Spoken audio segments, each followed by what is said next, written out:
Olá, povo brasileiro. Eu sou a professora Maria Firmino e estou aqui para falar sobre política. Falar sobre política é algo agradável? É algo do nosso dia a dia? Costumeiramente falamos de política nas nossas casas, na escola, no nosso trabalho, ou evitamos falar sobre ela? Às vezes falamos, quando está a época de eleição, em período de eleição falamos, mas costumeiramente tentamos esquecer desta palavra. Por que será que esquecemos dessa palavra? Talvez porque política hoje nos lembre roubalheira, corrupção, desvio, falta de assistência, ausência do Estado. Lembre tudo que é ruim. Então, ser político é ser algo ruim. Ser político é algo que não presta. Quando, na verdade, a política não foi pensada assim. A política foi criada para o bem-estar do povo. Então, o político, ele é o empregado do povo. O político é um servidor público, é um servidor do povo.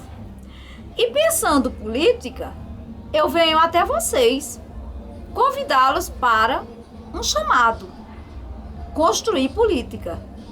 Construir uma política democrática diferente dessa que nós temos aqui. Aqui, não só no Brasil, mas aqui no que nós chamamos de globalização, no que nós chamamos de capitalismo.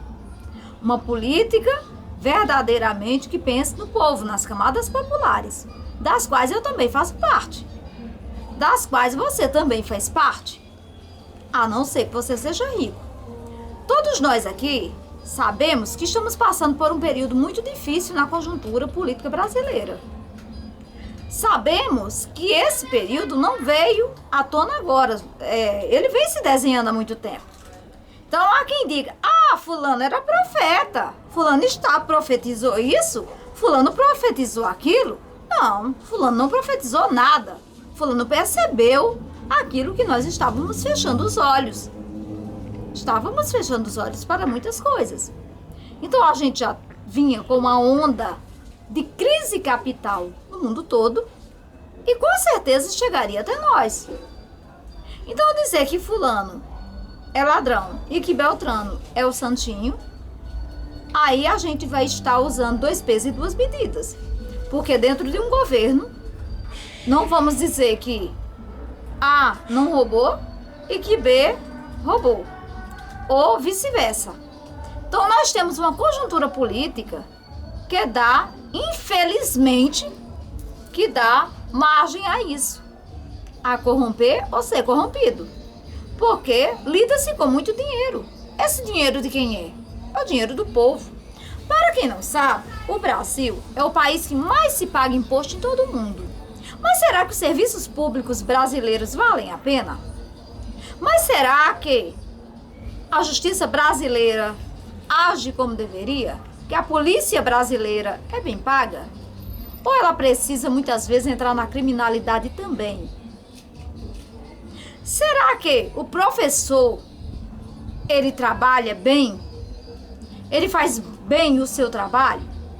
Ou ele está tão desgastado, tão desmotivado, pelo fato de trabalhar com más qualidades de trabalho, pelo fato de não ter tempo nem para, muitas vezes, planejar suas aulas devido à carga horária excessiva que ele tem, uma carga horária que eu diria assim, que seria a mesma da época da Revolução Industrial, onde as pessoas trabalhavam 16 horas diárias. O professor trabalha bem mais que isso. E a gente está vendo tantas mudanças, tantas PECs, como essa PEC agora do fim do mundo, que eu estou chamando PEC do extermínio da negritude. Por que PEC do extermínio da negritude? PEC essa que mexe com a Lei de Diretriz e Base da Educação e diz que o governo não tem mais obrigação com o ensino desde o infantil até o ensino superior. Não é mais obrigatório. Algumas disciplinas, aquelas disciplinas que nos fazíamos pensar, questionar, conhecer a sociedade, também não são obrigatórias. Porém, esse mesmo governo está gastando milhões em propaganda política, em marketing político, para que você aceite que vai ser bom para você e para seu filho. A não existência dessas disciplinas ou que elas não sejam obrigatórias. Sociologia, educação física, música. Então, essas disciplinas serão tiradas dos currículos e esses professores formados nessas áreas serão demitidos, ou então terão que migrar para outros lugares. Qual é a tendência? A tendência é enxugar a máquina pública. A tendência é a escola pública desaparecer. A tendência é privatizar. A tendência é que a educação se transforme numa mercadoria, mercadologia. E que essa mesma lei de diretrizes e bases também retira do seu contexto de obrigatoriedade uma lei que nós passamos mais de 10 anos lutando por ela. A Lei 10.639/03, que depois passou para a Lei 11.645/08, no qual diz que é obrigatório no Brasil, em todas as instâncias de educação, trabalharmos a história, a cultura africana, indígena e afro-indígena brasileira.